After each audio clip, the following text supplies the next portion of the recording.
Call this meeting to order, please. Carson City Airport Authority, Wednesday, July 19th, 2017, 6 p.m. Carson City Community Center, Sierra Room. Call to order. Roll call. Madam Chairman. Thanks for the promotion. I wish you were. Chairperson Law. Here. Vice Chair Val. Here.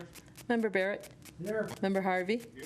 Member Torres. Here. Member White. Here. A quorum's present. Thank you. Would you join me for the Pledge of Allegiance, please?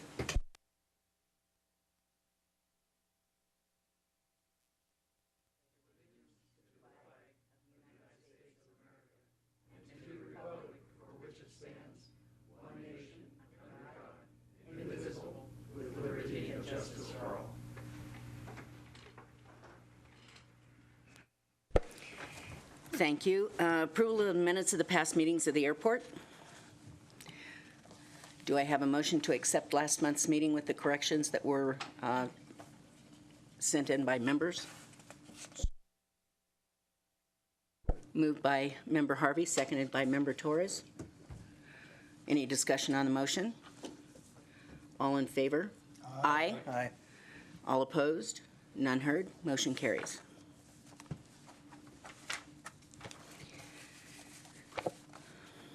Modification of the agenda. The chairman reserves the right to modify the agenda in order to most effectively process the agenda items. Items may be taken out of order. Items may be combined for consideration by the authority. Items may be pulled or removed from the agenda at any time. I'd like to welcome you all this evening. As the privilege of the chair, I intend to modify tonight's agenda by taking first item F3, then F2, then F1.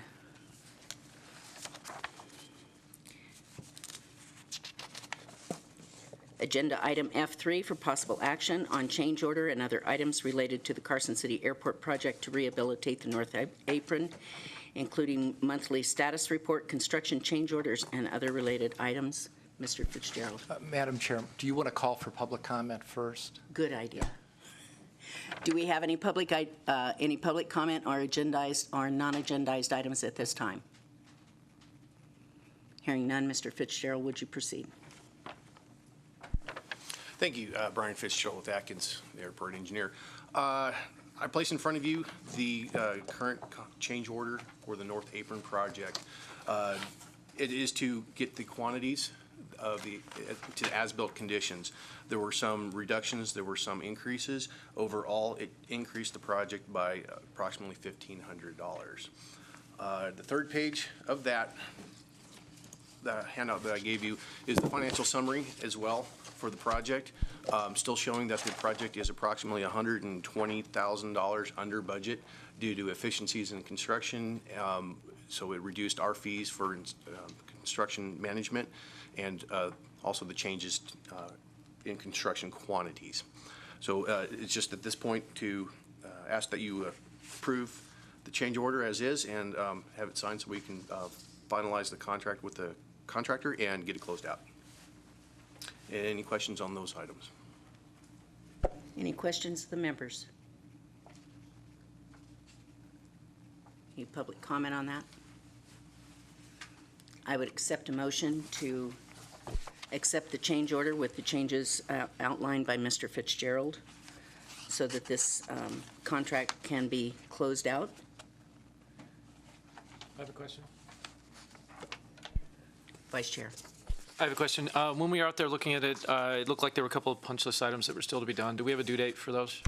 The last punch list item was to rewire one of the heads on one of the lights, and it has not been taken care of yet, but it will be taken care of prior to any other closeout procedures, and it should be within the week. And no, it will not change the cost of the project either. Any other comments? Any other questions for Mr. Fitzgerald? Do I have a motion to accept the change order and close out the contract? I move we accept the final change order and close out this contract. Thank you. Second. Motion by Member Harvey, Treasurer Harvey, second by Member Barrett. Any discussion on the motion? All in favor? Aye. Aye. Any opposed? None heard. Motion carries. Thank you.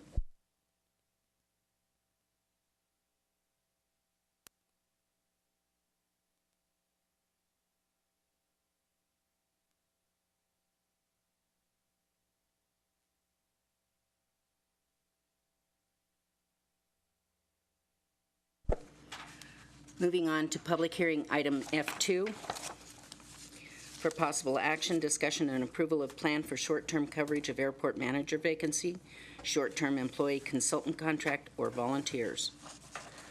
The Airport Authority will consider what steps to take for short-term coverage of the airport management duties pending engagement with a new airport manager and/or other staff. This is, of course, the first authority meeting following the resignation of our airport manager. I would first like to address item F3 to discuss the options related to the interim between now and the hiring of our next airport manager. I have spoken to several tenants on the airport and will continue to do so over the next days. I've heard some very divergent opinions on who might be available to cover the administrative work required during the next few weeks and the scope of that work. I received offers of interim help, some personally, and some through third parties. Many of the offers sound promising. Some people feel the airport should utilize volunteers to answer phones, take care of the clerical and accounting aspects of running of our office, and some have suggested we contract for interim services with an employee leasing company. As an interim measure as well, I will be posting notices at the terminal building notifying the public that in the short term, administrative issues may be referred to me or Vice Chairman Val. He and I have begun going through airport files to determine what work needs to be done in the very short term, and I will be meeting with the representatives of our CPA's firm tomorrow to obtain direction on some of that work. I would like to hear from authority members regarding thoughts related to interim staffing. I know that Treasurer Harvey has been doing some research. Would you like to comment on that? Well, I guess two things. The research is really more on the fact that if we are looking to refill that position, I think that we obviously need a few things before we do that. A job description, pay summary. We need to get some things in order in my mind because those were some issues we were having in the past. So I think looking at an interim while we get that addressed is the right way to go with this. The interim, I'm certainly open. I know that you had shared with me that a few people had sent some things to you for this group or maybe a committee, a smaller group to review. I think I would actually think it'd be smart for this organization to probably form a committee that will look at both the interim and prepare job descriptions and those things. We think employment agreement, I think, is in order. I think that we were missing that on our last manager, so that was causing some conflict, so that we're in agreement and alignment with the manager. That's the one employee that reports directly to this body. The people under that person, would be they contractors or the one other employee we have, reports to that individual. But our authority is to hire the manager.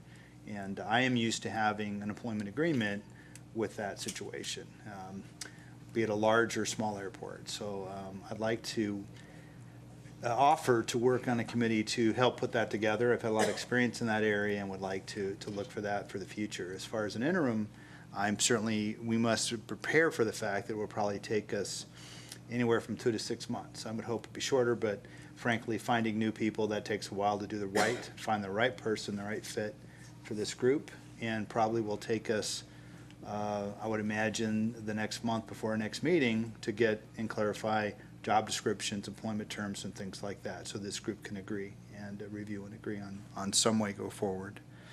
So I guess those are just some comments I have on that. I would agree with that. I've also been working on that. Came across a job description that had been prepared by our previous airport manager, and intend to meet with Treasurer Harvey to go over the similarities and dissimilarities between that and what he has created so far, and discuss other items of that sort. There are also options out there in the community. We have had one person come forward and offer their services as the interim airport manager. He has served in that position before, and I accepted a resume from him. It's Mr. Dirk Zatilla. And there have been other people who have volunteered through secondhand, who've indicated that they would be interested in that position. So I think that there are considerations to looking at those folks and deciding what we might need in the short term and if that's a fit and so forth. So are there any other comments from the board members regarding this? Member White. So, yeah, I think we're going to be several months with an interim manager, and I believe it would be in our best interest to create a contract that states that the contract can be terminated at any moment, given application from, accepting applications from people to be the permanent manager. I think that wage should closely mirror what the previous airport manager was making, less benefits. That way we have somebody that likely will have the expertise to step in and keep this airport running. I think those are pretty vital elements to however we put the contract together for an interim. Thank you. Thank you. Any other comments from board members? Mr. Zatilla, would you like to comment on your document that you gave me? Please identify yourself, sign in, and spell your last name.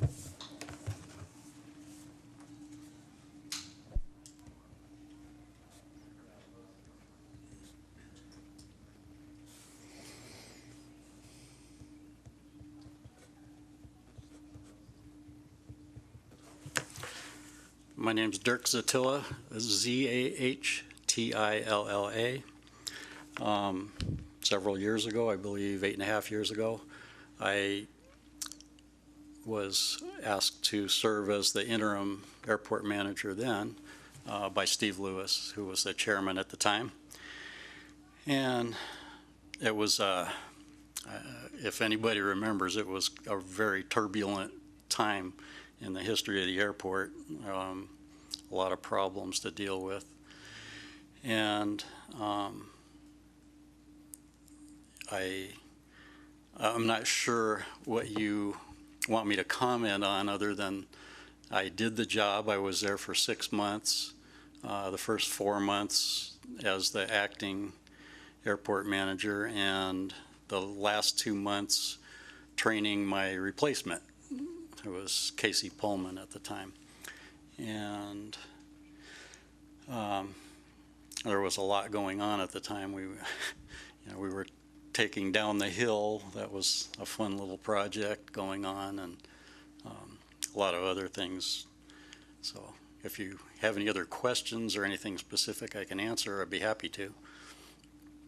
Any questions from the authority members? Mr. Harvey. Well, I appreciate your coming forward. Again, we're not sure exactly how we'll proceed, but we appreciate knowing you're there. But tell us, because it's been a while, and many of us weren't there. So what specifically in your background makes you feel prepared to be able to jump in and do this on an interim basis? Well, let's see. I was in management positions for several years and early in my career. I was an electronics engineering technician before that. Later on, I worked for real estate developers for several years, and then I became a licensed contractor in California in 1994, and I'm still licensed to this day here in Nevada. And so, as owner-operator of a small business, I was, chief cook and bottle washer. I got up in the morning, did the bookkeeping, went to work, did the work, got home, did some more bookkeeping, the routine. Anybody who's self-employed knows what it's like. So, I had a great deal of experience to bring as far as managing. And I'm a private pilot. I've been a pilot since 1980. plus the fact that I have 6 months of solid experience running the airport, and at a very tough time, and frankly, times are a lot easier now than what it was then. So as far as myself, I mean, it's something from my own previous experience. I could start the job tomorrow and I'd know what I'm doing by Friday. Any other questions? Member Barrett. Yeah, why do you want to do this? It's partly because it's a challenge. It's a tough job. Not tough because the mechanics of it, the bookkeeping and all that is frankly the simple part of it, but dealing with all the people that are involved is the tough part. You smile because you know. And so it's a challenge, and the other part of it is because I have a serious passion for flying, and after moving here, I developed a passion for the airport. That's something that I care about. It's important to me. And just to answer another question, if it comes up, I'm not looking to apply for the permanent position. That's not what I'm doing. I want to be the guy that steers the ship until you get that person in place. You read my mind on my next question. So you're not looking to do this as a full-time into the future? Correct. How long have you been a Carson City resident? 11 years. Thank you. Any other questions? Thank you, Mr. Zatilla. You're welcome. Thanks. The other thing that was mentioned and brought up discussing this situation with others at the airport was the possibility of using an employee leasing company. And we have a gentleman here tonight by the name of Walter Shepard. Would you please give us an overview of what that entails? Sign in, spell your last name. Walter Shepard, S-H-E-P-P-E-R-D.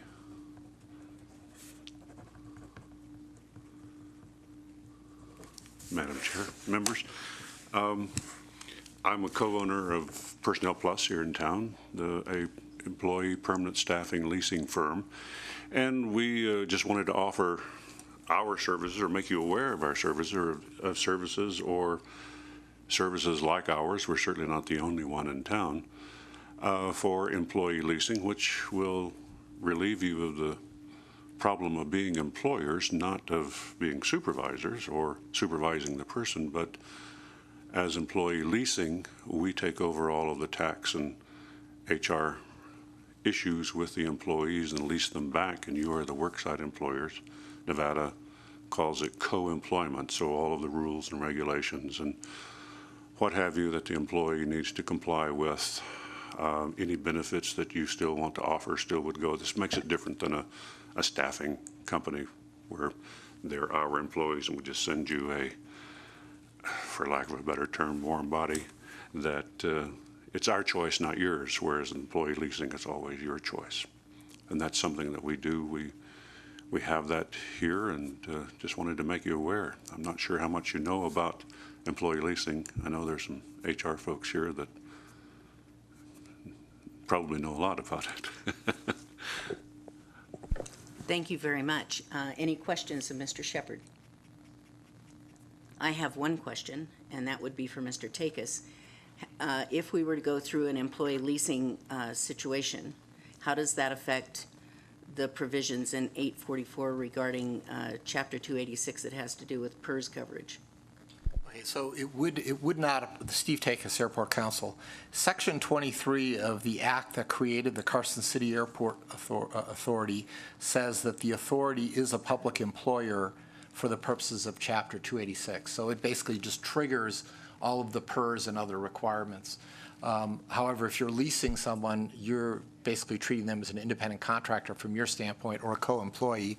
And my understanding is is that would not apply. That's the kind of thing that we should probably check with PERS and just make sure that there isn't some kind of ruling out there that would be contrary to that, but that's my understanding of how it would work. I have one question just to follow up if I could. And does your company have anybody who has experience managing airports? No, we don't. That would be something that we could do a search for, though, which would be part of the contract. We checked when I heard about this, and no, we don't. Any other questions for Mr. Shepard? Thank you very much, sir. Thank you. Appreciate your coming.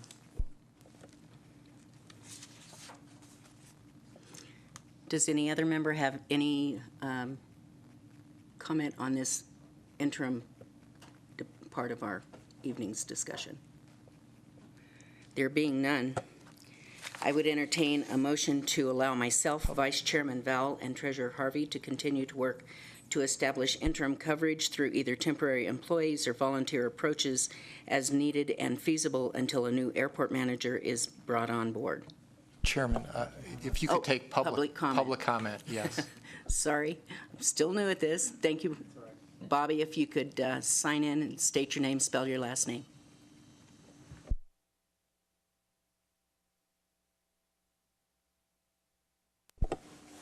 Bobby Thompson, Thompson.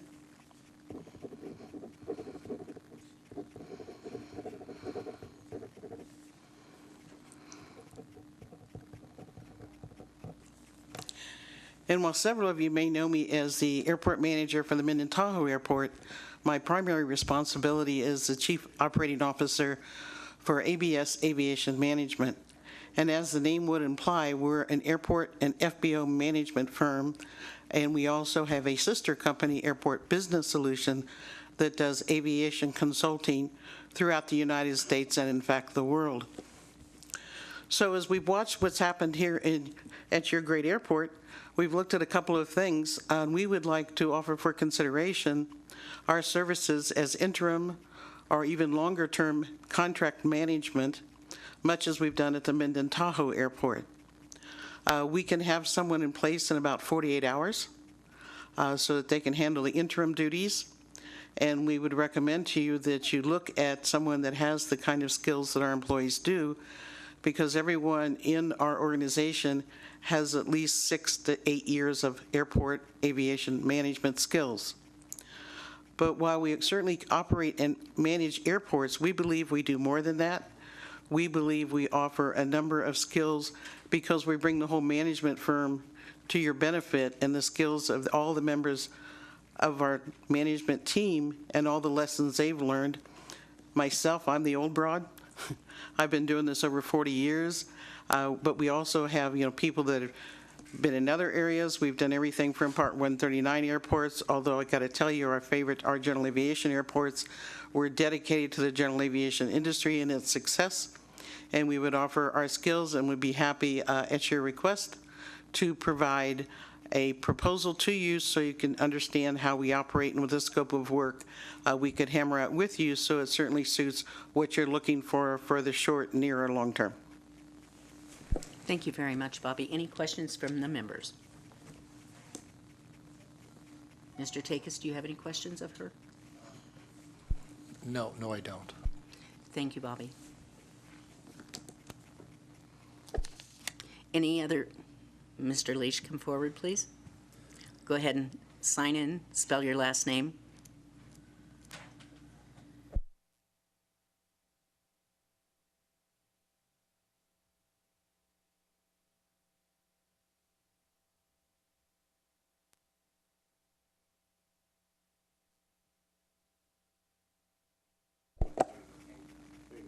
Eric Laetsch, Laetsch. I strongly support the idea of an interim manager, very much the way that our chairperson began to phrase the motion. I would add 2 things. I would look for someone that would have a high-level skill set at organizing and writing procedures, very much the way Member Harvey, Treasurer Harvey, suggested. This is one of the shortfalls we have in this airport right now, as many of you know. In businesses I've run, clients that I've had through my consulting, it is routine to be able to walk into an office, have something that I would call a where is or a table of contents, where you very quickly can pull out one or two pieces of paper, know where things are filed, know what they're called, be able to pull out a ring binder or a file system, have a set of procedures so that a person that is not directly familiar with this can pick this up and begin to open mail, direct the mail, pay bills, have some idea of what is on the agenda for the day, the week, the month. It's routine, and we don't have this. This is a skill set to do the organization that I believe we can find in the interim manager, and that will then be helpful for everything else that goes forward. The other comment I have, which I think is probably going to run counter to what most of you think, and it goes like this.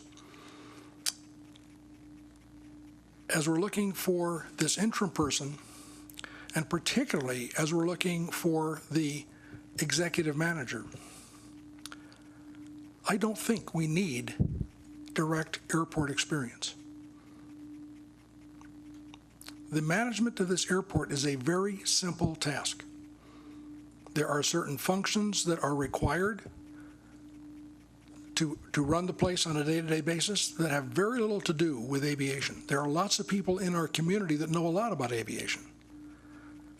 What we've been short of for the last several years is someone with actual hands-on management skills. And I personally believe that if we can find a good executive manager, we will not require them very many hours a week or a month.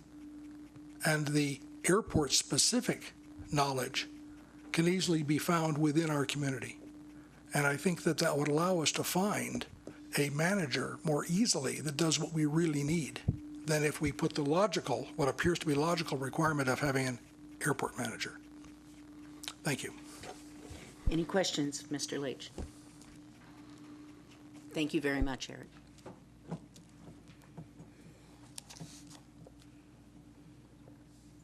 Any further public comment? Again, I would entertain a motion to allow myself and Vice Chairman Val and Treasurer Harvey to continue to work to establish interim coverage through either temporary employees or volunteer approaches as needed and feasible until a new airport manager is brought on board. Madam Chair. Second. Treasurer Harvey. I'm sorry.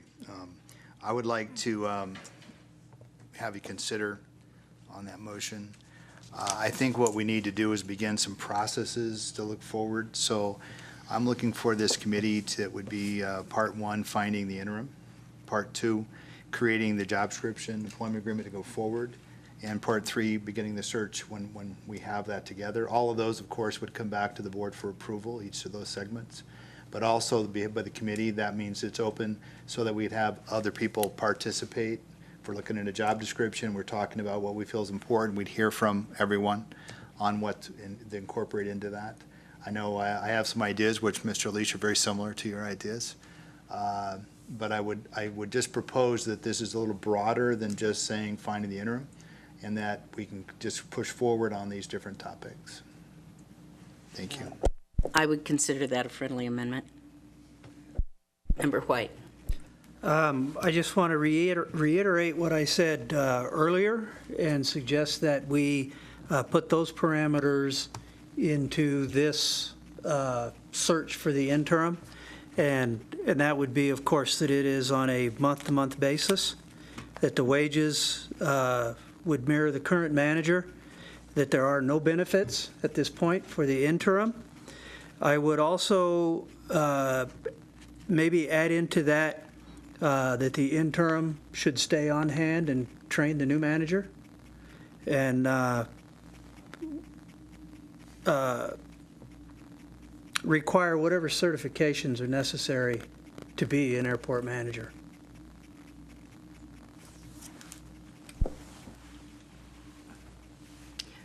Council, take us. Do you know of any certifications that are necessary for that position? Well, It is not a requirement of law that there be a certification for the airport manager. However, there are airport manager certifications.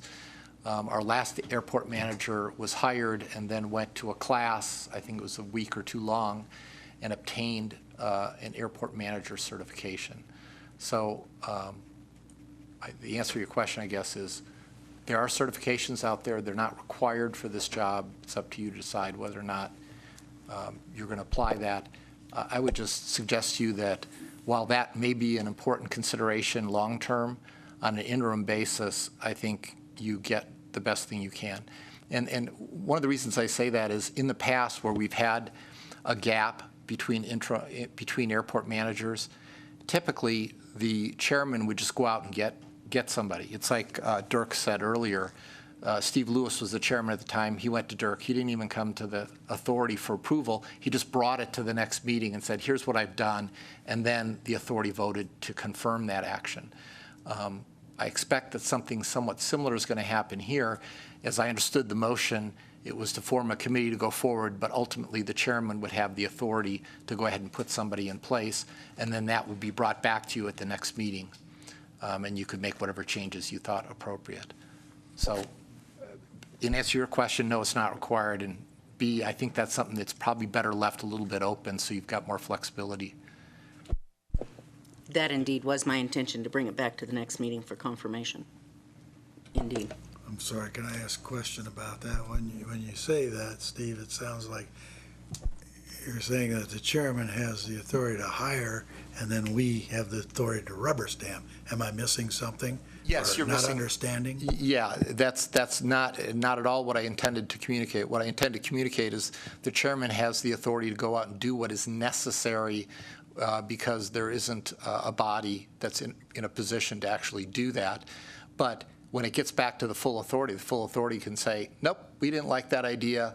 We are ending that deal right now, and you guys vote as a majority to do that. Or conversely, you look at it and say, okay, this is working out pretty good. We'll confirm it. That's really what I would expect. Now, in the past, it's usually been, well, it's always been a confirmation, but it could just as easily be the opposite. Since our treasurer is thrown into the mix, the idea of including processes and going forward, I'm curious as to the three members of this committee as to whether they, and maybe I'm getting ahead of myself here, are leaning toward or thinking about or being lobbied regarding a full-time or a part-time manager, or is that something we need to discuss at this point? I can personally say I've been lobbied on both sides, and I will decide what it is I think we need. I'm sure you have. Yes, Vice Chair. One thing that I think I want to make sure that I go on record against is this element of time. I don't think that we're in a rush to put an interim person in there. From my own anecdotal evidence, the previous manager was on site possibly 3 days this month, and the world has not ended. The airport is still up and running, and I'm not saying that I condone that activity or that it should be that way in the future, but I think that for us to form an executive search committee and do it right, we really should take the time to be clear about what it is that we want out of this person and how much we have to pay that person. So sometimes those two interests may not align. But as far as, oh my God, the manager's gone, we need one tomorrow, I don't think that that's necessarily the thinking that we should be operating under. A quick cursory check of some of the records with the chairman and myself over the last few days, we've uncovered a few things that have been neglected for what appears to be several years. We'd like to get those corrected, and I think we want to make sure that as we go through and discover each of these issues that we write that into the roles and responsibilities for the new person that's going to be taking this job, and making sure that they understand exactly what is expected of them, and that there's also some sort of teeth put into the contract so that if they're not in compliance and they're not doing their job, we actually have the ability to go in and do something about it rather than going through this game that this board's been doing for the last couple of years of begging the airport manager to please do his job versus the manager actually being our employee and being held accountable to us as an authority. So I'm 100% behind the chairman's view on let's get together a committee and really clearly take the time to define what these things should be, rather than just kind of jumping in and getting some person in that might not be a good fit, and then, oh, we've got to redo that and all that kind of stuff. I don't want to see this thing turned into a big mess that squirrels out for months and months and months, when we've got the opportunity now to basically do it right and do it from the start. We've got, this opportunity to hit the reset button and make sure that we do and cover all the bases, and I think we should do that.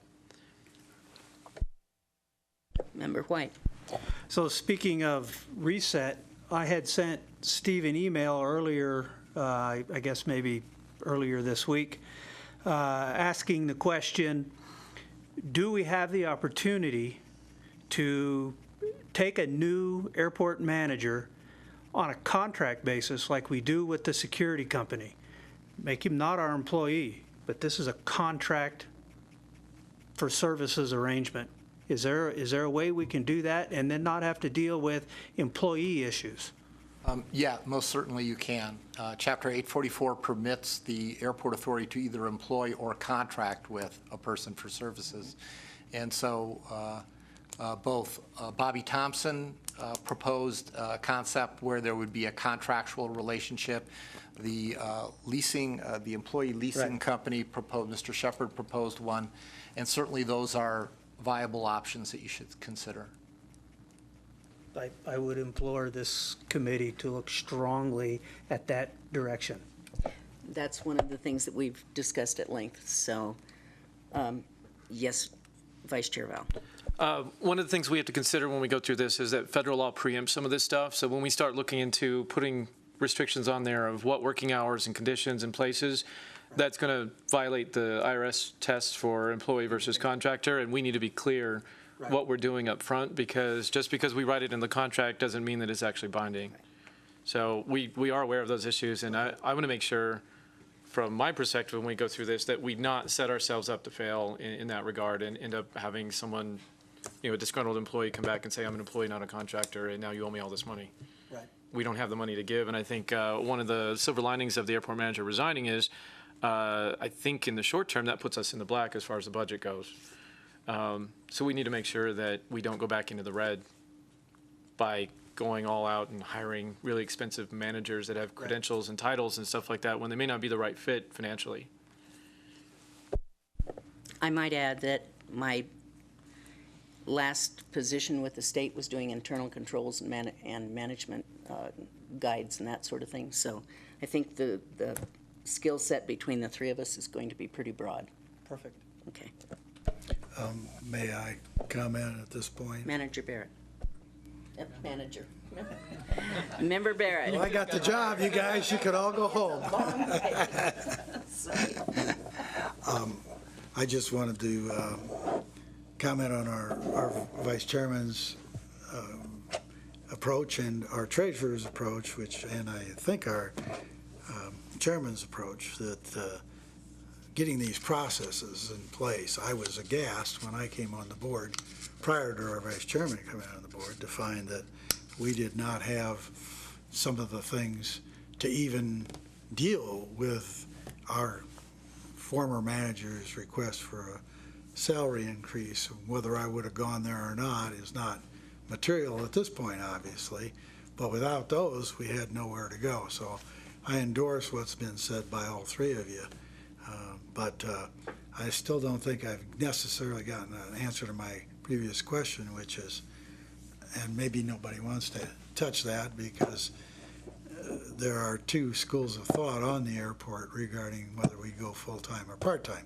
I'm not in a hurry. I don't mean to imply I'm in a hurry. I just know where we're headed, and so I'm always eager to find out where other people think we're headed. But be that as it may, I'll just say that I think we all are going to come with our own thoughts, and I know already that the chairman and I have had some differing thoughts. And I think the idea is you bring those together, and of course, all of us will debate at the end of the day, right? But I do think this is going to be a good group to be able to beat these ideas up. And you're absolutely right. There's a discussion about part-time, full-time, and I think there's a lot of debate on the benefits of both.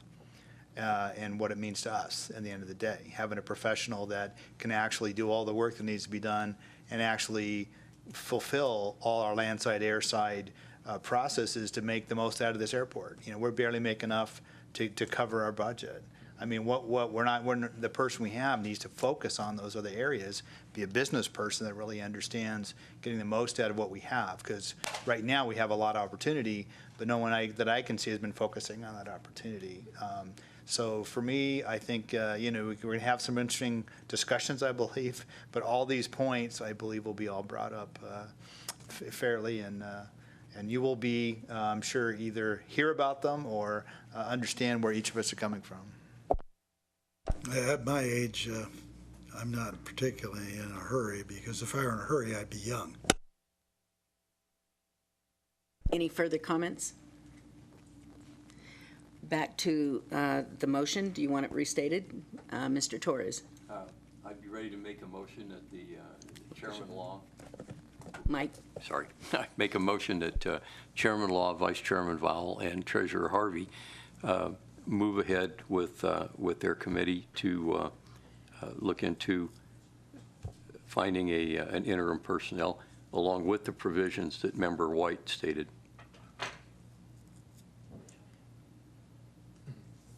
Which are? Which are that we, in the, is that we start out using the same basic salary scheme with no benefits at that point. And in addition, Mr. Harvey included that we would do the processes for the job description search and so forth, and start that on its way to have desk manuals and that sort of thing prepared. Yeah. Yes, exactly. I think Member White had a couple of other provisions too. I did, that it's on a month-to-month basis, that there are no benefits, and that the interim manager stays on to train the new permanent manager. Yeah. If needed. I would include all that in my motion. Do I have a second? Second. Okay, I have a motion from Member Torres, a second from Member White. Any discussion on the motion? Just including treasurers, and I guess this is in the motion. The I just chair, want yeah, to be sure. chair, vice chair, and treasurer. No, that the processes are also. Yes, that was in the motion. Okay. All in favor? Aye. Any opposed? None heard. Motion carries.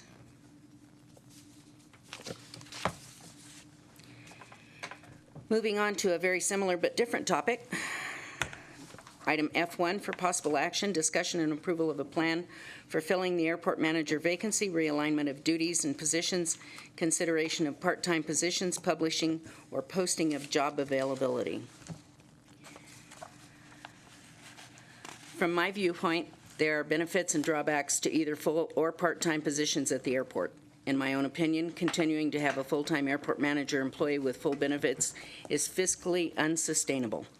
As it exists, statutes of Nevada, Chapter 844, our special act that established the authority, requires anything more than one half-time employee to be covered with retirement benefits that are quite costly, not just in the short term for payroll contributions, but also in future liability for payments of those retirement benefits.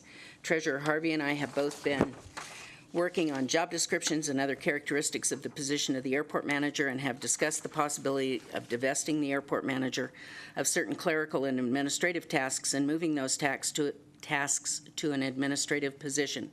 Both of those positions could be handled on a contract basis, thereby reducing the health retirement burden that now exists on our payroll for those duties.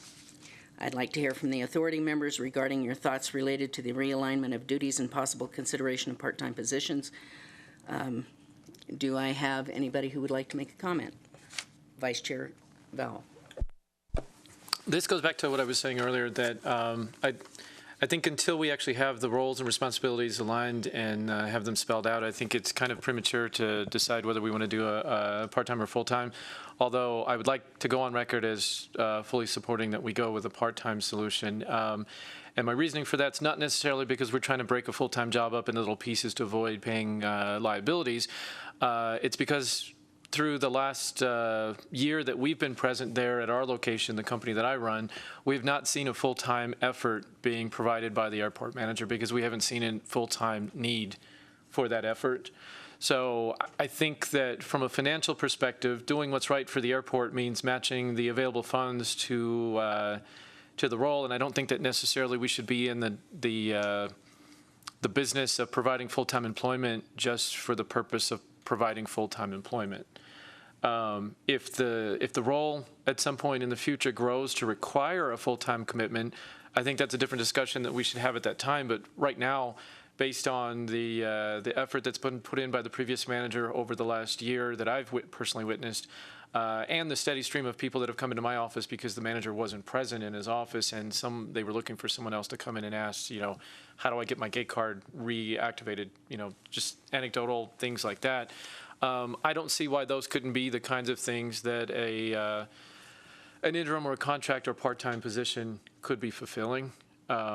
So I just want to go on record as recommending strongly that we go with a part-time manager and not a full-time manager at this time, and we revisit the issue possibly every 6 months at the employees' review, and elicit from them feedback whether they are putting in a lot of extra time. Would they feel like they need to put overtime in order to meet the needs of what we're putting on them, or whether the part-time commitment and the part-time role actually are a good fit for each other. Treasurer Harvey. I go back to say, I also agree, I think this should be put off until the future board meeting when we've made those decisions on vetting the job description and needs, et cetera. I won't go on record as saying whether it should be full or part-time, because I don't think we've done the analysis to do that. I don't think it's fair to take the past managers and what he's done and say, because that's not what we expect. He didn't do what we expected him to do. And he wasn't going forward, in my mind, to do the full value of what that job should be, which is getting the best value of this airport. And we should be doing better. We should have more money and revenue. We won't get that by having somebody who's only doing their part-time and processing things. So I would say that, obviously I'm looking a little differently at this, but I'm not going to go on record one way or the other until we do the analysis. But in my mind, this item should be put off because we just decided that we're going to go out and have all these discussions and do it right. And take our time. And so for me, this is not an item that we should be taking up at this time. Thank you. Further comment? Member White. Yeah, I like this idea of having 3 very professional people with that kind of background to go out and do this analysis.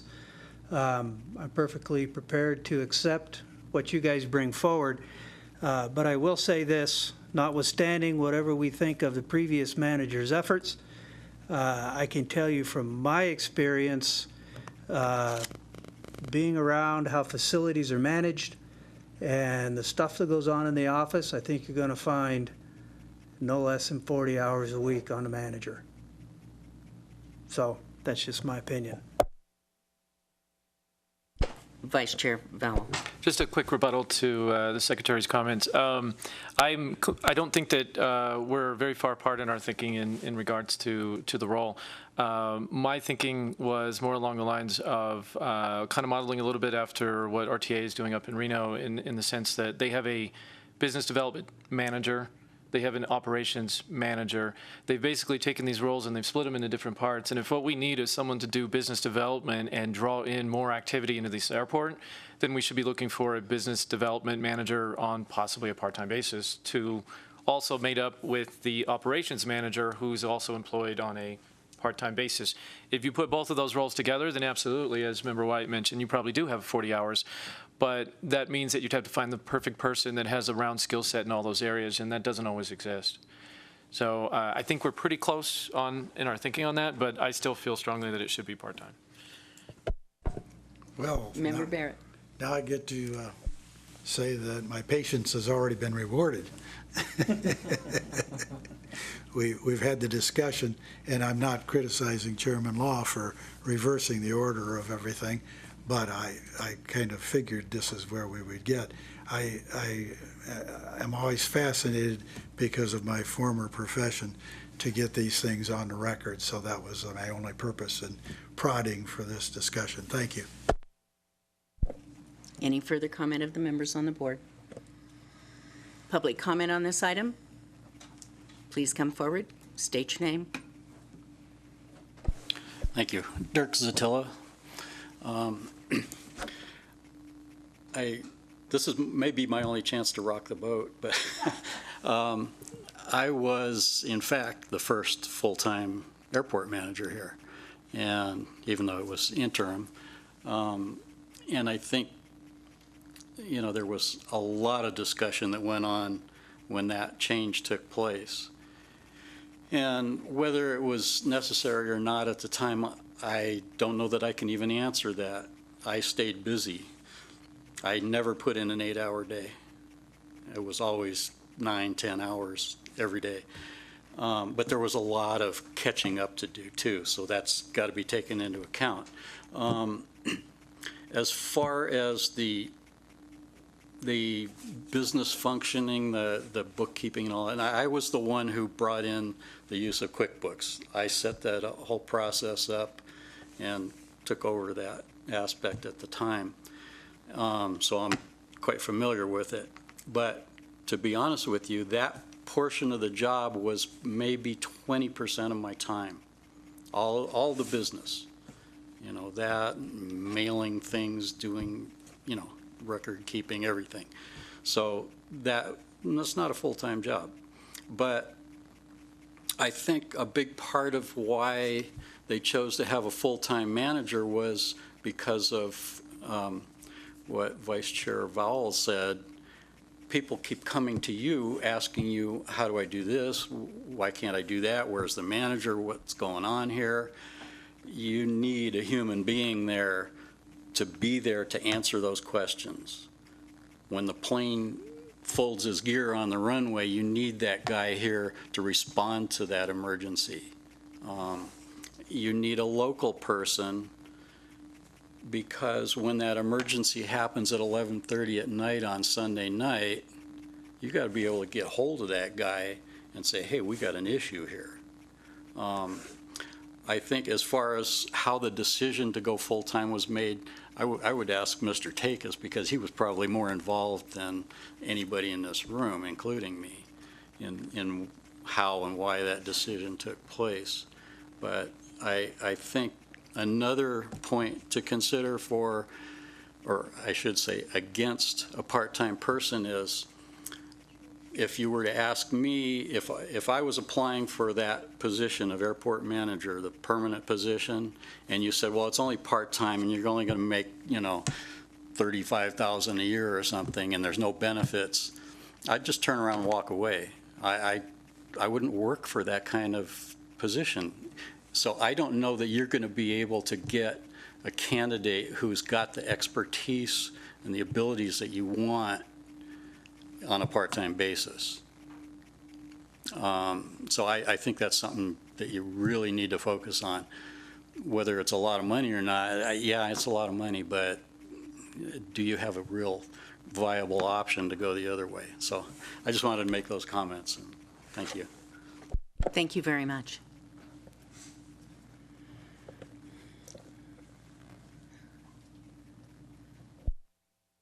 Come ahead, Bobby. State your name.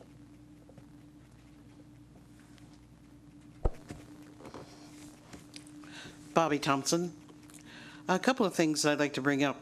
You know, when you talk about a full-time person, a professional person, you know, Carson City to me has been just this interesting study as I've watched it over the past 7 years, because I never understood why the airport wasn't growing, why it wasn't expanding, why it wasn't doing leases. And I think I'm starting to, I've been kind of starting to understand that, because to me, a good manager in any business has to be able to take care of the day-to-day issues, problems, concerns, but must also have that vision for the future.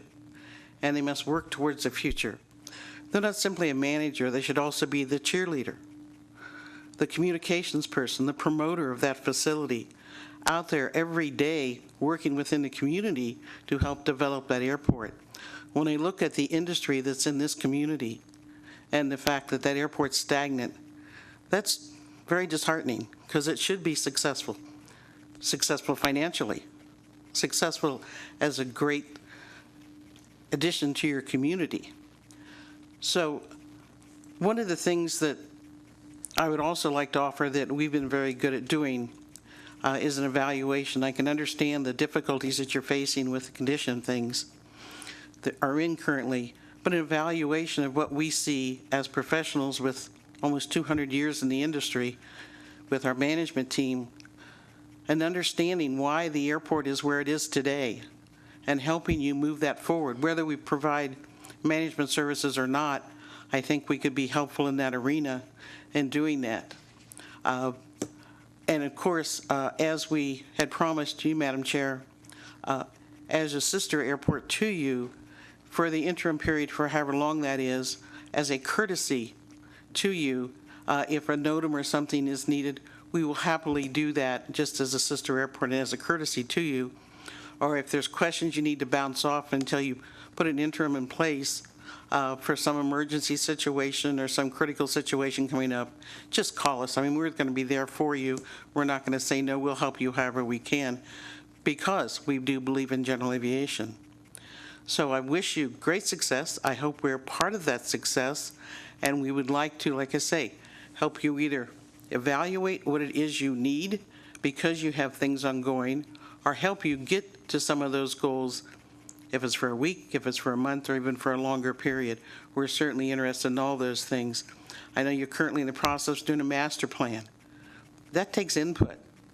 I know you have a great master plan company that's working on that now, but they need local input as well.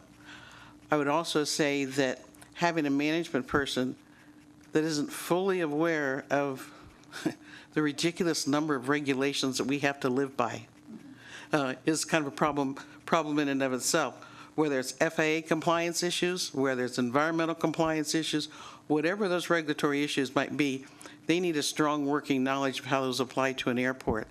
They need to understand development and how development works or does not work on an airport, so that your airport doesn't become the look of a patchwork quilt. Some design standards. There's a number of good things a good manager can do for your airport, and I hope as you seek and move forward that you consider all those things. Thank you. I appreciate your comments. Thank you, Bobby.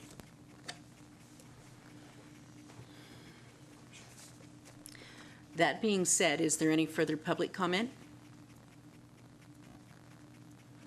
I would entertain a motion to put this item in abeyance. Madam Chair, Yes, oh, waiting to see come if along. anyone else wanted to come up. Come right ahead. Waiting too long. Go ahead and identify yourself for the record. Eric Leach, still spelled Laetsch. I understand the logic of allowing the committee to go forward, and I certainly understand that it would be inappropriate to take any definite action on this first item. On the other hand, this is an opportunity for those of us that have thought about this a lot, and I'm one of them that has thought about this a lot, to offer some thoughts. Pardon me. I don't start with the question of full-time or part-time. I start basically as comment. I'll try not to go to each person that has made comments that I already agree with, but I start with the question of what needs to be done. And what we have here at this airport is a classic small business problem, in that a small business has so many different things to be done that require different skill sets, ideally at different compensation levels, that it's very hard to manage efficiently. And so it's from that standpoint that I look at this and say, what are the things that we need to do, and how do we get them done? One of the arguments in favor of having a, quote, full-time manager is having someone available. And unfortunately, having a full-time manager doesn't achieve that, because we have between 60 and 80 hours a week of operational time. And if we have the right manager that's out doing the business development, with which I absolutely agree, that person isn't going to be sitting in the office waiting for the phone to ring. And so what we're going to have with our phone system, for example, is when somebody calls up for a routine item, either the manager is wasting their time answering the phone, or they're not answering the phone, it's going to cell phone because they're in Sacramento at a meeting with the FAA. So the first thing that I would do is I would go out and ask our commercial FBOs to submit proposals to cover the phone system during the operational hours of this airport. And whether that's done by an individual FBO or whether they team up, I would look for them to be creative and invite them to be creative.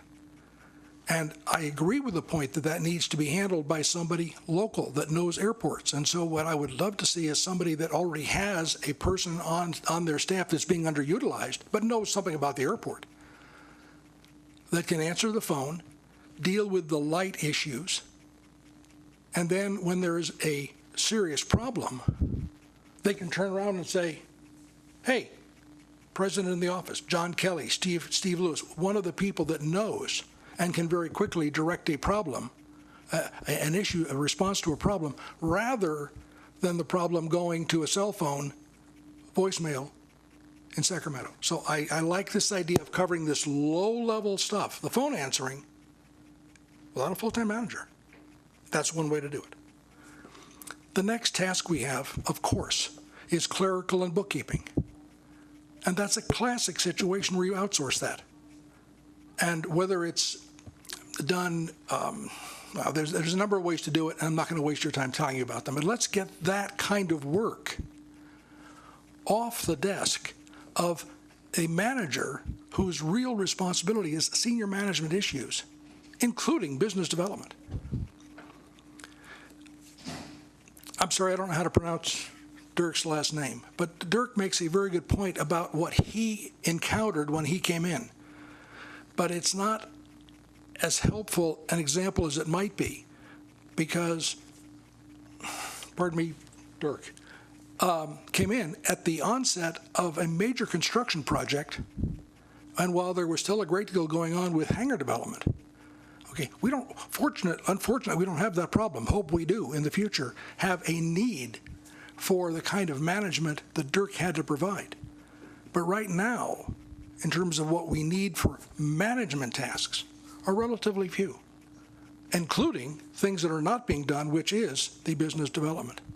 As I look at this and I take out the phone answering and the clerical and the oversight of maintenance, I would now like to see a very well qualified senior manager come in with serious marketing business development experience and have them concentrate on that. And I think we can do that. I think when you do that, I would guess that we can have something that's less than full-time and give them very good benefits, very good compensation. And I believe that we can find that kind of talent within this area, particularly if we don't explicitly require airport knowledge, which could be supplemented with some consulting. So there's a thought for your committee to consider. Questions? Any questions of Mr. Leach? Vice Chair. So I agree in principle with most of what you've said. The one issue that I take exception to is where you had mentioned like having an FBO do the phones. I represent FBOs on the board, and I don't think it's appropriate for an FBO who's an airport tenant to also have a dual role as a contractor vendor with the airport. It creates the perception of a potential conflict of interest, and I'd like to see that not happen.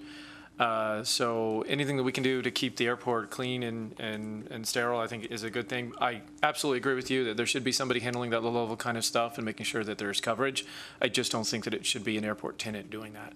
Even though they do have the specialized knowledge, the contractual relationship causes things to get all screwed up when they're a tenant with a lease and they're also a vendor that's going to be held to a certain performance standard. How do you enforce on one without affecting the other? It gets messy. So I respectfully disagree that we should not have an FBO doing that role. Mr. Leach. You and I agree that it's a challenge, okay? This is absolutely a cost, absolutely, okay? The very advantage is the disadvantage. I agree with you. We have a potential conflict. And of course, we've never had any issues on this airport with conflicts between the FBOs. That's why the way I phrased it is that I would like to invite the FBOs to make a proposal. That doesn't mean we lock into it, but I think it would be interesting to see what they could be done. And it very possibly would be a situation where more than one would team up so that they could cover the time. I would encourage you to invite those proposals, and you may not find that they are sufficient to solve the very, very real questions that you raised. But I think that the benefit of having that coverage, because there's no other way to get the coverage. We simply can't afford to hire somebody to answer the phone for 60 or 80 hours a week. And we can't get the quality we need by going to a call center. And so when I look at the trade-offs, and there certainly are trade-offs, I think it's worth looking at in the hope that a creative solution could be found. But it is not a slam dunk, of course. Vice Chair. So I still, I promise you that as a person on the search committee, we'll definitely take that under consideration, but I still have a strong feeling about this one. One issue that comes up in my mind that potentially could be worse than just the contractual relationship is the possibility of one of the FBOs obtaining an unfair competitive advantage over the other FBOs because they're privy to certain knowledge of activities and things that are going on via our employees sitting here answering the phone, and they know what everybody else is doing. So I don't think that it's appropriate for us as an authority to even expose one of our tenants to that potential conflict and put them in that position where they would have to make a choice between doing the right thing versus doing what makes the most economic interest for that FBO. But absolutely, we should look at every option and we should entertain it. And I think we're in agreement on that, that the people that do have the specialized knowledge to do it are exactly the ones that are in a position that's going to make it uncomfortable for them to be able to do it effectively without a lot of scrutiny. And scrutiny, in my mind, means more oversight from this board and longer meetings. Done right, it wouldn't be oversight by the board. It would be oversight by a competent executive manager. And as far as the competitive advantage, yes, of course, you're right. And perhaps as companies are deciding whether they want to bid on this service or not, they may want to consider some of the side benefits they would get by being the first person to answer the phone. Again, it is a gray area without question. But I think the advantages are huge because otherwise, we're not going to get the phones answered. It's just not practical. And we don't want to have a full-time manager in order to get the phones answered. They should be out doing business development. Thank you very much. Appreciate your comments. Any other questions? Seeing none, thank you. All right. I would just like to say that I have begun to collect written input received on this issue and will continue to do so should members of the public care to contact me or other members of the authority with your thoughts in writing. Such information will be gathered during the duration of us looking for a replacement airport manager. And I believe this is a watershed opportunity for the Carson City Airport to structure a management plan and policy that will be fiscally sustainable into the future, beyond the time when the income for our rock sales is exhausted. The other thing is, and I'm just going to mention it briefly, is I have begun to work on reconciling the amounts of airplanes that the FAA in Oklahoma has compared to what our assessor has, and that's going to be some of the things that we'll discuss in the future. So I think there are some other revenue streams that we need to take a look at, and I think that those kinds of policies and revenue stream considerations will be part of this discussion. That taken into account, I would accept a motion to obey this item until the report back from the committee. Vice Chair? I move we put this item in abeyance until the committee reports back. And I also would like to require that the committee have a report at least every month until the issue is settled. I would agree to that. Second. Motion by Vice Chair, second by Member Barrett. Any discussion on the motion? Any public comment? All in favor of the motion?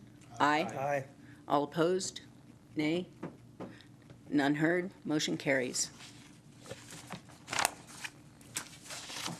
Moving on to other agenda items. Do you have anything further on your airport engineer's report? No, nothing further from earlier. Any questions this time? Any questions of our Engineer? None heard? We'll move on to the next item. We have an airport manager's report that was provided by Mr. Rowe. And is there any discussion on that report? I have a question. Member White? His item there talking about complaints about dust and truck traffic from the rock pit, does anybody have an update what the city and Cinderlight have done in that regards? I know that Cinderlight and the city are talking about moving a gate Right.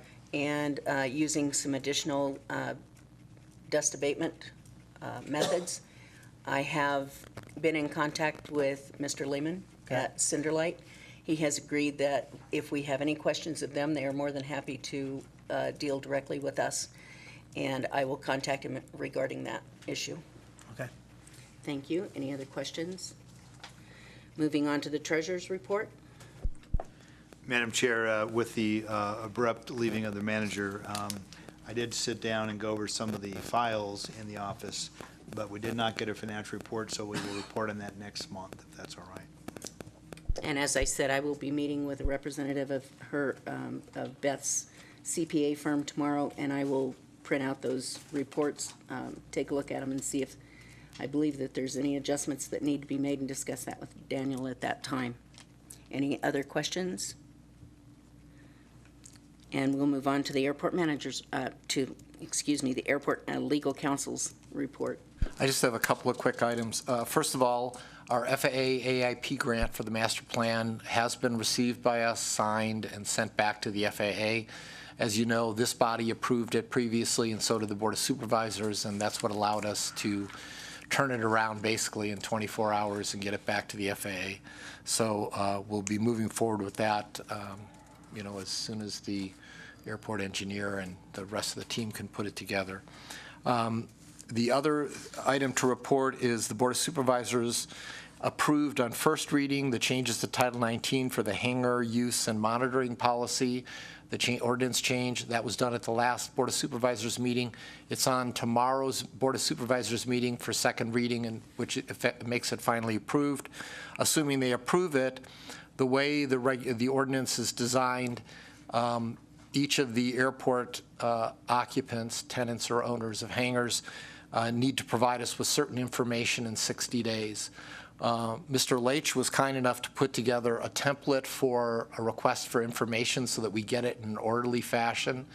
And so I'm going to tweak that a little bit and get that ready to go out as soon as the ordinance is approved.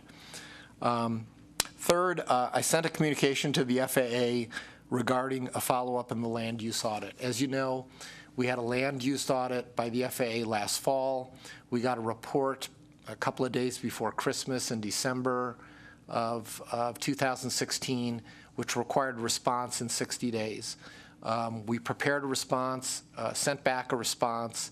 It was edited slightly by the airport manager, but it got back to the FAA in time. And part of that message was that we would keep them updated as we move forward. And so what I have sent to the FAA is an update indicating the things that were left still to do that we have now completed. For example, we had told them, they had asked us to look at the through the fence fees because they hadn't been adjusted for a number of years. I provided them with the new ordinance that the city approved, that you approved and the city approved, which raised those through the fence fees to reflect current operation costs of the airport. I sent them a copy of the hangar monitoring policy that was adopted by this body and is in the process of being approved by the Board of Supervisors. I received a call back from, I sent it to Robert Lee because he was the one who did the audit. He had trouble receiving it in his email. I had also mailed him a paper copy. And so I got a call back from Mike Williams, who's the manager of the ADO, the Airports District Office in Phoenix, and made sure that they have it, and also talked to him about taking steps to make sure that our PDFs, which seem to go through to other people at the FAA, go through to Robert Lee, particularly since he's in this compliance mode. My thought is this should complete our compliances on the land use audit. We still have outstanding the complaint that Mr. Vaccaro filed regarding non-aeronautical use of hangars, which he believes to be occurring.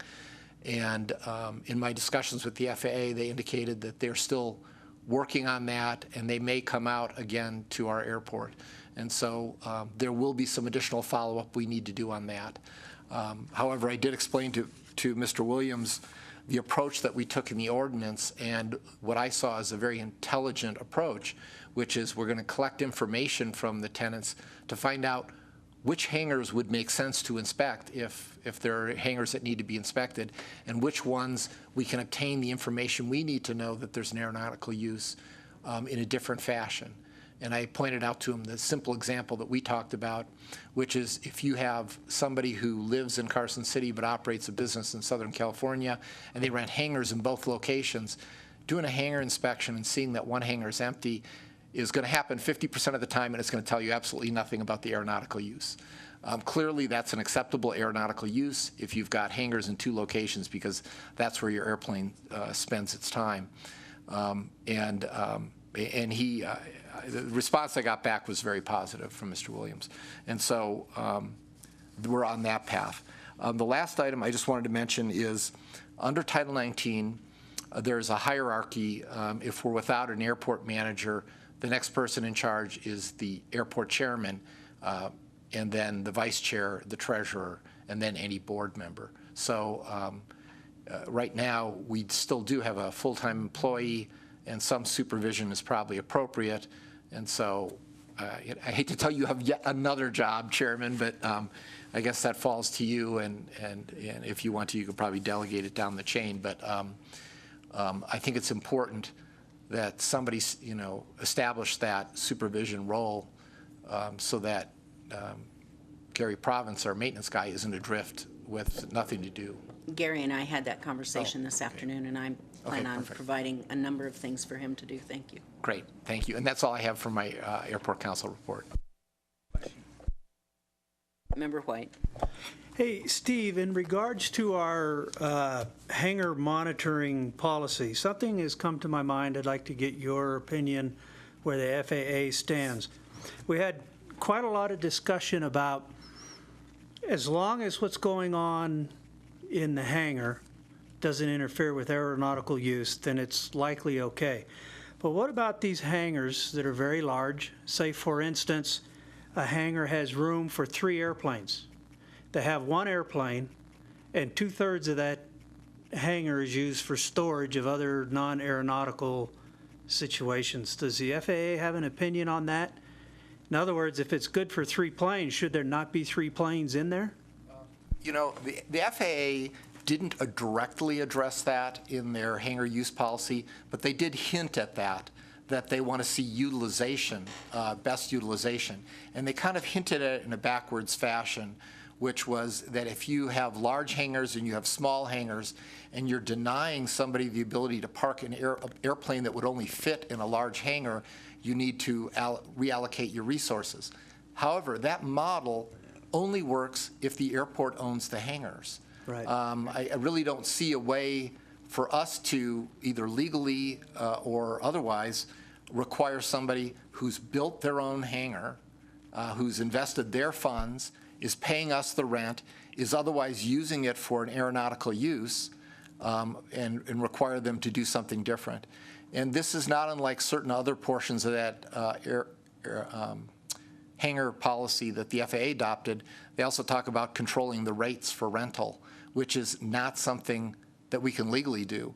And so I will grant them, though, that they did ask us, and we had actually asked the airport manager some time ago to develop a database so that we know what we have. And in the first response to the land use audit, I had supplied the airport manager with the assessor's list so you could quickly identify for each condo ownership parcel, here is the name, address, and contact information for each owner. So we do have at least that much of the database. The part that we don't have that's put together with that is, what is their aeronautical use? What's the airplane that's in there? And that's the information, that's among the information that should be supplied to us once the ordinance is adopted tomorrow, and hopefully it will be adopted in final reading tomorrow. But yes. I might add that I know that the airport manager did contact several of the hangar owners to collect the information that we were requested, because the person who owns the hangar that I lease contacted me for that information. So I know some of that is going on as we speak. Member Barrett. I have a question for our legal counsel. Have you had any discussions with the representatives that you deal with at the FAA as to why they're taking complaints that aren't written? You know, I had exactly that conversation. This is actually the way it went. We got that complaint letter from the FAA, and our immediate response was, kindly provide us a copy of the written complaint so that we know that we're adequately answering it. And that's when I got contacts from Mr. Garcia, Tony Garcia at the FAA, who indicated, well, it's kind of like we don't have a written complaint. Instead, we have a number of phone calls that Mr. Vaccaro had made to various people in the FAA, including Robin Hunt, who's kind of at the top of that food chain. Not kind of, she really is the top of that hierarchy within the FAA. And her response is, okay, guys, look into this. And so she basically directed her staff to treat this as an informal complaint and get us to respond. I think there's a big problem with that from a standpoint of it's not really fair to us. We've already seen on countless occasions that Mr. Vaccaro's information is wrong. I don't know where he's getting it from, but it's wrong. It's simply not true. And you know, it's kind of tough when people keep throwing stuff at you and you spend a lot of time dealing with it when you already know what you heard before was not true. So yeah, that's a problem. I pointed it out to Mr. Garcia, and he just said, well, this is the way it's come down the pike. We need to deal with it, and we need to address it. I think they feel the FAA feels a little frustrated because they gave us a list of hangars, and they haven't gotten back a letter from us saying we've now inspected those hangars. However, they did get in our response to the complaint that the chairman inspected a bunch of them, and of the ones on the list she was able to get into, all of them had airplanes and met the aeronautical use test. I would hope that the FAA would take that at least as seriously as the complaints that were alleged that had no basis and no verification, but that's kind of what we're looking at. It's unfair. I mean, that's bottom line. Member White. So is the FAA accepting those inspections that Chairman Law did as official investigation into the complaint? Because it seems to me that the way 19 is written, this body has to trigger an inspection rather than just going out on their own. I mean, I don't necessarily have a big problem with trying to work with the FAA, but are those official inspections that the FAA is accepting? Well, they're official from the standpoint that they were people who allowed the chairman into access to their hangar. As far as I know, she didn't break into any hangar or got there and demanded and said, look, you got to open your hangar, I'm inspecting it. They were voluntary. And so in that respect, yes, they are legitimate inspections of the hangar by the highest official of our airport authority. Part of the problem was caused by an edit that our former airport manager made to that letter, in which he stated because he wasn't there, it was not an official inspection. That was not a sentence that was reviewed by me. I would have told him that was legally defective. He was not the person who gets to decide what's an official inspection or not, but it went out that way. And so that's part of the confusion that's out there. It was propagated by, I think, that sentence that was added. Of course, it was his letter. He signed the letter, so he certainly has the right to say whatever he thinks, but that statement was legally defective. It doesn't make it right because he said it. But you're right. Title 19 has a process in which if there's to be a hangar inspection other than an emergency, this body's the body that decides whether there's adequate evidence for that. And the logic for that is you're weighing the privacy interests of someone who used their own money to build the hangar versus the airport and safety interests and our compliance interests with both the state, local, and federal law. And so I think it's a good solution. Hasn't really been utilized, but it will be utilized once we get the information on this new ordinance, because then you'll have the information. You can make an intelligent decision as to, do we want to inspect some, which ones? And of course, among those, you will look at the list of hangars that Mr. Vaccaro gave you. I do want to share one other tidbit, which is Mr. Leach did write, his hangars weren't identified by hangar number, but they were identified by a modification to the spelling of his name. And so he responded directly to the FAA. And the response he got back from the FAA, I read it to say, okay, we understand you're in compliance. At least that's the way I read the letter. And I can get you a copy. Mr. Leach, I'm sure, can get us a copy. But they had some other things in the letter that were a little bit of a concern. And I'll just mention them just so you're aware of them. The airport hangar policy, or the hangar policy adopted by the FAA, tries to address what kind of aircraft would meet the aeronautical use test. And they describe it as active aircraft, not airworthy aircraft. Airworthy aircraft, well, in the first instance, is a determination by the FAA or a qualified FAA mechanic who certifies that the plane is flyable and the devices, all the devices, necessary devices in the airplane work. As a practical matter, every time a pilot goes out to fly an airplane, the pilot has to also make that decision, is it airworthy? And I think an example Mr. Leach gave is, if one of your tires isn't full of air, your airplane is probably not airworthy. And so when the FAA kind of casually threw in there, oh yeah, it's got to be airworthy aircraft, that's a completely confusing and misstatement of the actual FAA policy.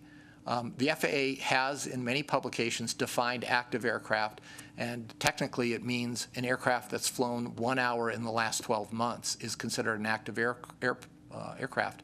And this makes sense because if you go into a hangar, it's very likely you will find an airplane with some portion of the airplane taken off, or something else without putting it back on. You shouldn't be flying it. It's not airworthy.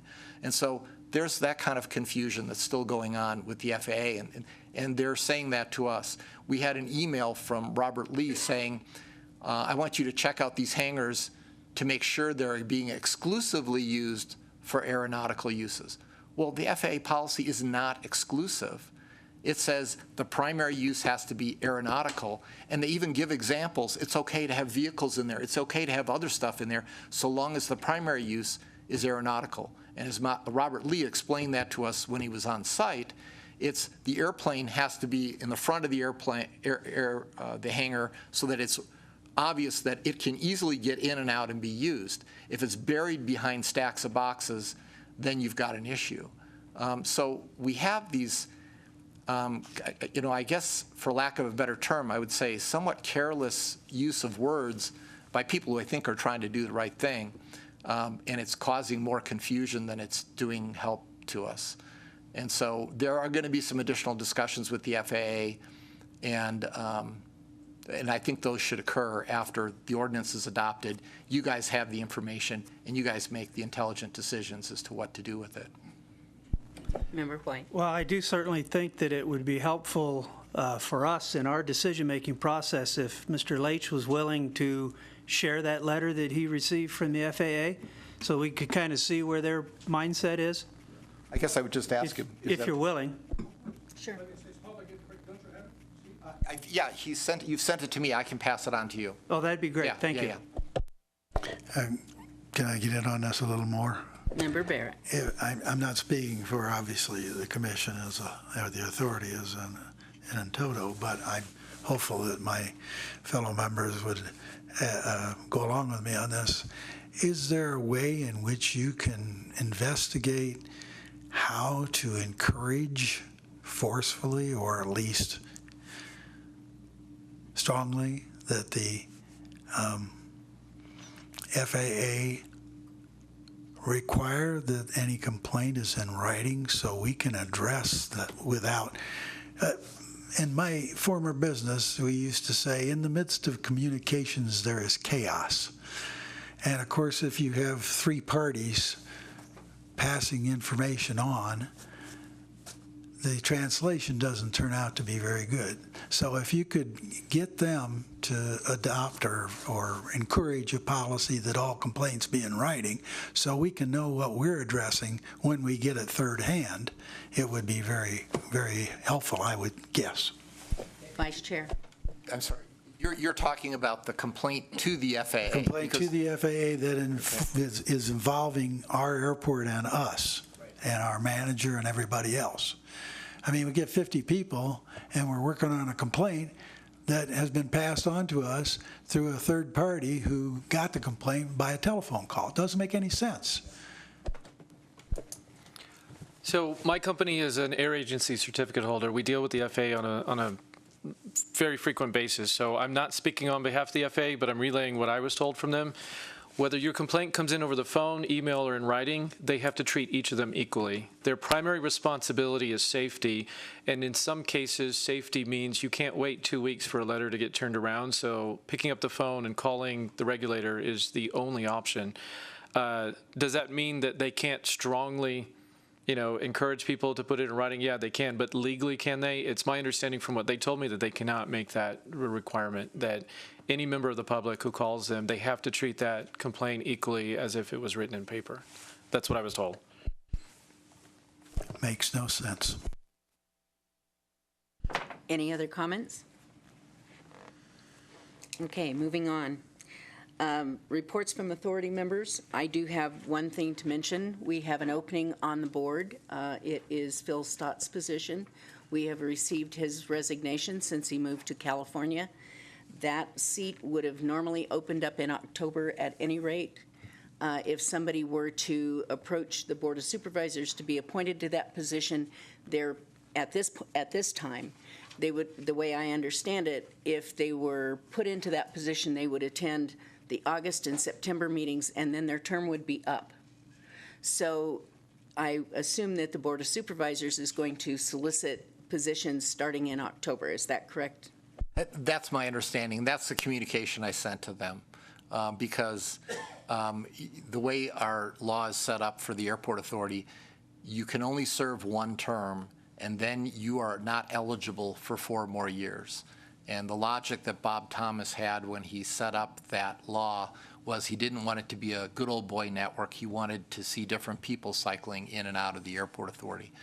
There's pros and cons. You lose a little bit on longevity and institutional history, but I think it's true. You don't end up with the same people all the time. The term does end October 1st, and for the Board of Supervisors to put out an announcement, or the city manager to put out the announcement, and the Board of Supervisors to approve it, I don't even think it's realistic that they'd have someone appointed who could appear for more than one meeting, because we're already in July, and I would guess it would be in an August meeting of the Board of Supervisors before they'd appoint somebody, which means they would be here for one meeting. It doesn't make sense. But his position, that position, which is an FBO position, opens up, and then Member White, is your position expired? I know there's one other position that expires October 1st. Oh, actually, 2 others. Member Torres, does yours expire also on October 1st? I think mine was or is it next year? an interim position. Yeah, you were filling the balance of somebody else's term. I'll find out for sure, and I'll shoot you an email, but it's either 2 or 3 of you of positions, are expire on October 1st, and you are not eligible for another 4 years. The only exception for serving more than 4 years is the city representative, and that's written into our law. Yeah, that means you could stay as long as you want. I will let you follow up on that, because if I'm not mistaken, Member Torres took Don Peterson's place. Yeah. And the document I was given when I came on the board says that expired in October of 17. Will expire. Will expire. Will expire. Yeah. Right. Yeah. So that's probably correct. No. But he's eligible for the next 4. Doesn't count against you to finish a term, less than half. Member White says that he didn't think that he thought you could finish someone's term and then have a term. Is that not correct? That's not correct. That, in fact, we posed that exact question one time earlier, and the district attorney's office said they don't read it that way. Plus, I have to say, I don't read it that way either. I don't think you can. I think if you serve a portion of a term, in fact, at one point, there was somebody on our staff who was trying to tell somebody they could do that, and then I looked into it again. You can't do it. And so the qualifications are, Member Torres is a manufacturer representative. Phil Stotts was a FBO representative, and Member White represent the public, right? Okay, yeah. And so those are going to be the 3 qualifications. And the city manager's office does a great job. They put out the announcement on the city web page, and Rachel in that office has got this down to a science. She's got all the time periods calculated so she can do it so that we have an appointment in time for the October meeting. Madam Chair, I just went online and I have the dates if you want them. Okay, thank you. Member White's term expires on October 1st of 2017. Member Torres's term expires on October 31st of 2017. And everything else is like 2019 and 2020. Stotts is also. Oh, yeah. I just didn't look at that one. So does Stotts' term end on the 1st or the 31st? October 1st. They're actually all October 1st. If one of them says 31st, that's a typo because it's statutory. Oh, it is? Yeah, the statute says it's Okay. October 1st. Then there is a typo. And not to beat a dead horse, but this is another reason not to go out and fill that seat, since that person would get 2 meetings and not be eligible to run for the next 4 years. Exactly. So if you got somebody who wants to be on, makes sense to wait and go on 4 years. Are there any other reports of members? Hearing none. Is there any further public comment this evening? Hearing none, seeing none. We're adjourned.